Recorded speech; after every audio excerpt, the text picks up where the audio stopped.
It's Sunday afternoon and I'm recording my post-fight reaction video to Chris Eubank Jr. versus Arthur Abraham last night. I guess without further ado, I'll start by saying I was impressed by Chris Eubank Jr. in this fight. Arthur Abraham, he's a guy who's now in his late 30s. He's had a few losses. He's had a lopsided loss recently to Gilberto Ramirez. But we know Arthur Abraham. We know that he's a capable operator. We know that he's a fringe world level operator still at super middleweight. And we've seen that when he comes up against the Paul Smiths and Martin Murrays of this world, he's got enough to handle them, even at this stage of his career. Eubank Jr. last night put on a dominant performance. Really, I know some of the judges scored a few rounds to Abraham. I thought you could make a solid case that Eubank Jr. won every single round. It was a dominant performance. It was a more disciplined performance than I've seen sometimes in the past from Chris Eubank Jr. Yeah, I thought it was a very, very impressive, exciting performance. Yeah, whether you like Chris Eubank Jr. or not, whether you think Chris Eubank Jr. Is one of the best fighters in the world or not, it is very, very hard to dismiss the fact that he is one of the most entertaining fighters, if not potentially the most entertaining fighter on the boxing circuit. He's extremely offensively minded. His array of punches is really, really strong. Maybe he lacks the sort of fundamental jab, long, straight punches, but the way he puts hooks together and uppercuts is fantastic to watch. The combinations, the hand speed, the inside fighting. Eubank is one of the most exciting fighters in the world, and if he's allowed to fight like he did last night, he is a devastating guy. Clearly, I think we can agree at this stage he is not a one-punch knockout artist, but I don't think that's necessarily a negative. What he does is overwhelm opponents and grind them down by putting an array of punches together with blistering speed, precision and venom. The way he puts his combinations together is startling at times, and you can see the impact that they are having on their opponents. They may not be enough to knock an opponent off his feet or to stop them, but he really does do enough to grind opponents into submission and to really establish his dominance, and that was the case here with Arthur Abraham. The first round potentially was a bit cagey, if I remember correctly, but from the second round onwards, you're starting to see Eubank Jr. going through the motions. You're starting to see him transitioning through the gears, and you're starting to see him put himself on Arthur Abraham. He's absolutely devastating in that mid to inside the pocket range. He's not one of I still don't believe he's the finished article from the outside in terms of his head movement, in terms of his jab. I think sometimes on the inside, when he's so close, there's a slight tendency to smother his work. There was still a lot of the trademark inaccuracy when he was this close to Arthur Abraham. He was missing the uppercut a lot. There was a lot of work being caught on Abraham's tight guard. But from that mid-range, when he's like one step away from Abraham, he's absolutely devastating. And the way he sinks punches into the body, the way he's able to thread the uppercut through the middle from that mid to inside range, is frightening at times. And he really is a force of nature to be reckoned with when he's allowed to fight like that. Eubank Jr. is a substantially improved boxer. Long-time viewers will remember when we were discussing Billy Joe Saunders versus Chris Eubank Jr. Feels like ages and ages and ages ago. And at the time, I confidently predicted on this channel that Billy Joe Saunders would outpoint Chris Eubank Jr. And that prediction turned out to be true in a closer fight, admittedly, than I expected, but that prediction turned out to be true. But right now, I feel like Eubank Jr. has improved. I feel like he has matured, and I feel like he has really mastered his game. There were times in this fight where he knew just how to take when his... what am I trying to say? He knew when to take his foot off the gas.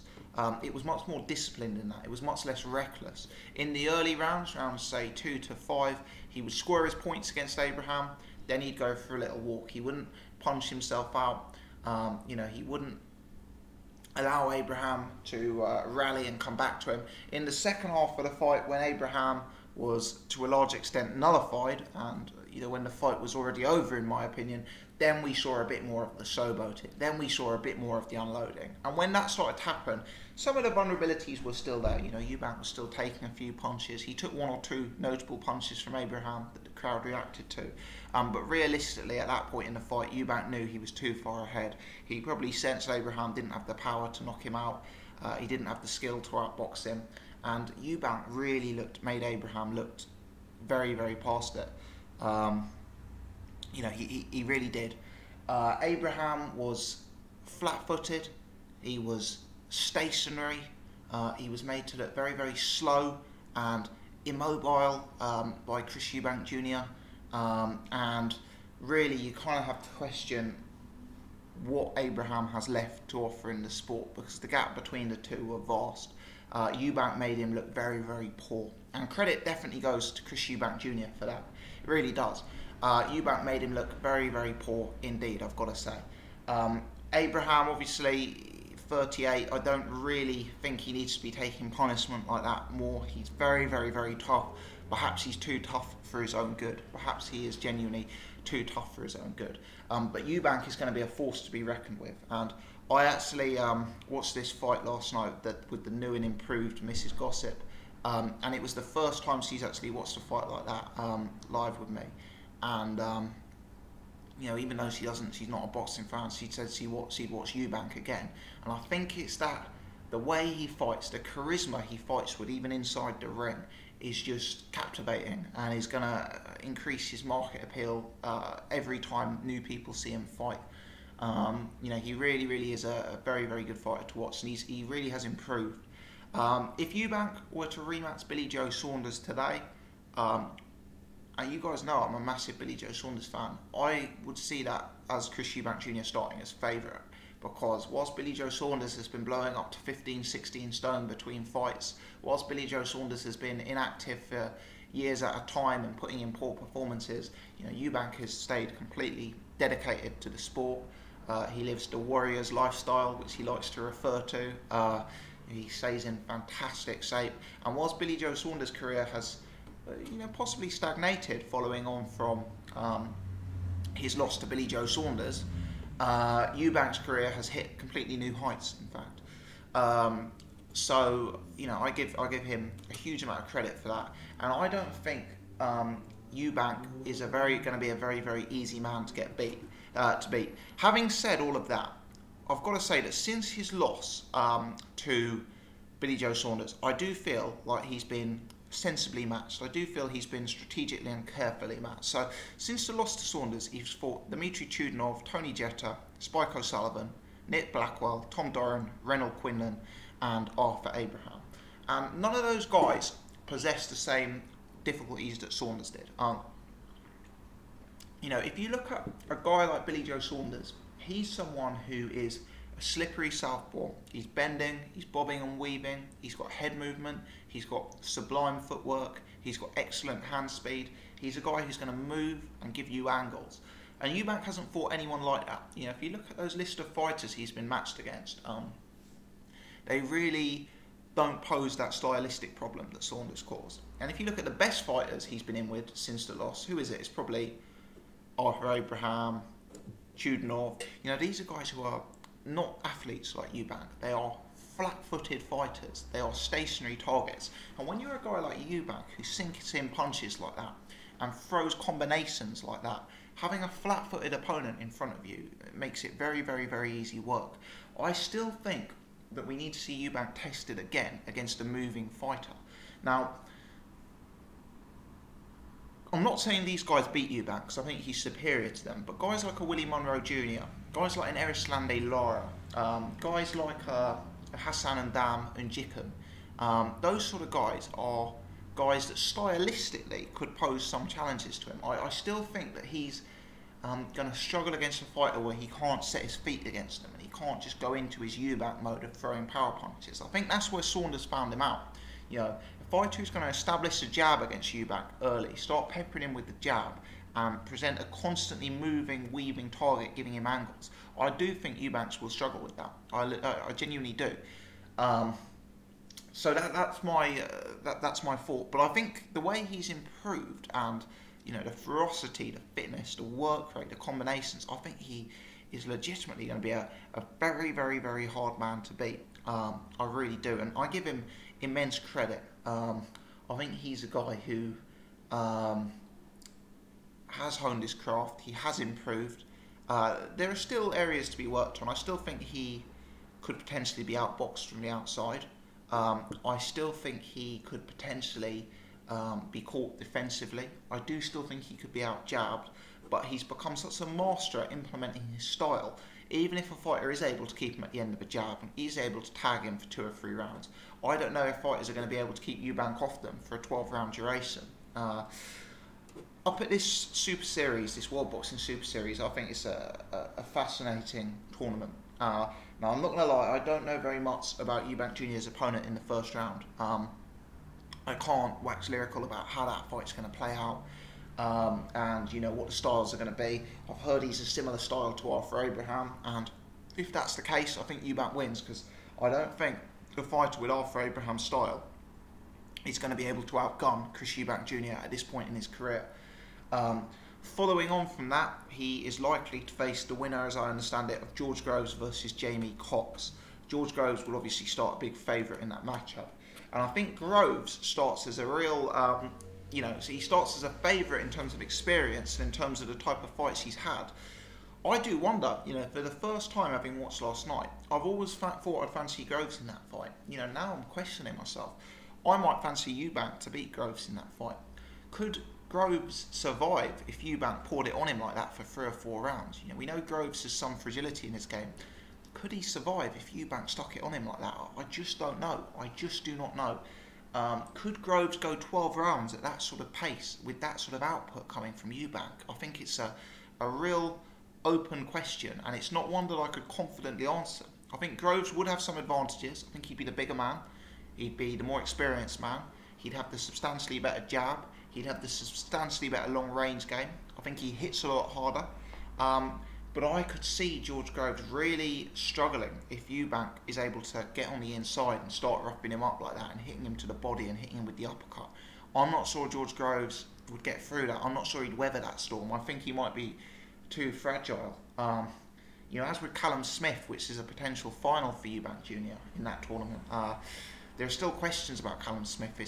He's a relatively untested fighter, but he kind of falls into that Joe Gallagher mould. Is his head is he too upright? Is he too stiff? Is there not enough head movement? Would his head just be there, up tall, waiting for that Eubank uppercut?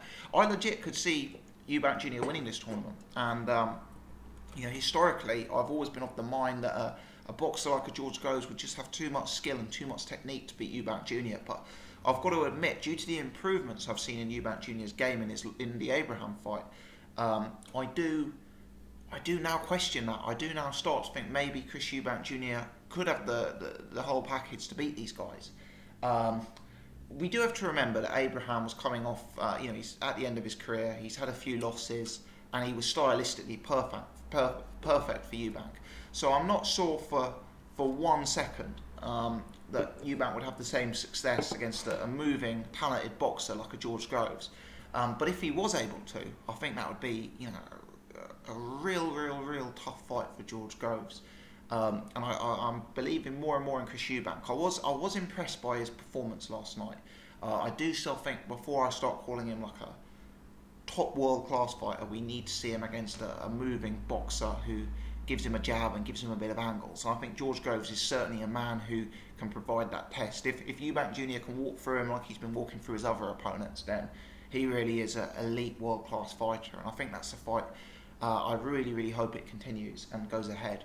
I do have some scepticism about Chris Eubank Jr. in this tournament. We know what the Eubanks are like negotiation-wise, and it wouldn't surprise me at all if Eubank Sr. decides before a George Groves fight it's worth a lot more money, and the tournaments should make a special exemption to pay them more money, or to give them commentators or referees or gloves, whatever, because of what a big name Eubank is. So I kind of find it hard to believe that the Eubanks will commit to that tournament for all 3 fights, given the the sort of control factor and given how they've been in negotiations in the past. But I sincerely hope they do, because I think this tournament could be a massive success in the world of boxing. And I think if Eubank can go through the likes of a George Groves and a Callum Smith in this tournament, he can solidify himself as a boxing superstar, and he can solidify himself as one of the #1 fighters in the super middleweight and middleweight divisions, which would be great to see. One comment I will make about Chris Eubank Jr. before I move to wrap this up is he has not got a style that will age well. I believe he's 27 now, so he's still a young man. He probably hasn't even peaked yet, but I believe he's approaching his peak.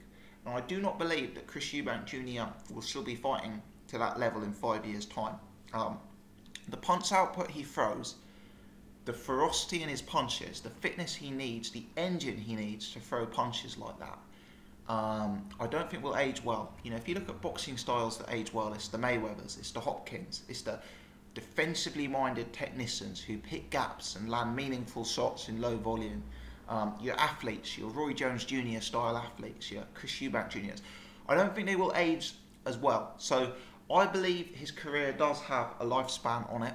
I think we'll probably see the best of Chris Eubank Jr. in the next 3 or 4 years. And I think that the Eubanks have to look to take the big fights within that period of time, because I just don't believe he's got the style to be successful into his mid-30s. I think when his reactions and speed and engine start to dip, we'll see him lose his ferocity as a fighter. So I'd love it if he could win this tournament at 28 or 29 and fight a James DeGale and a Golovkin or a Canelo.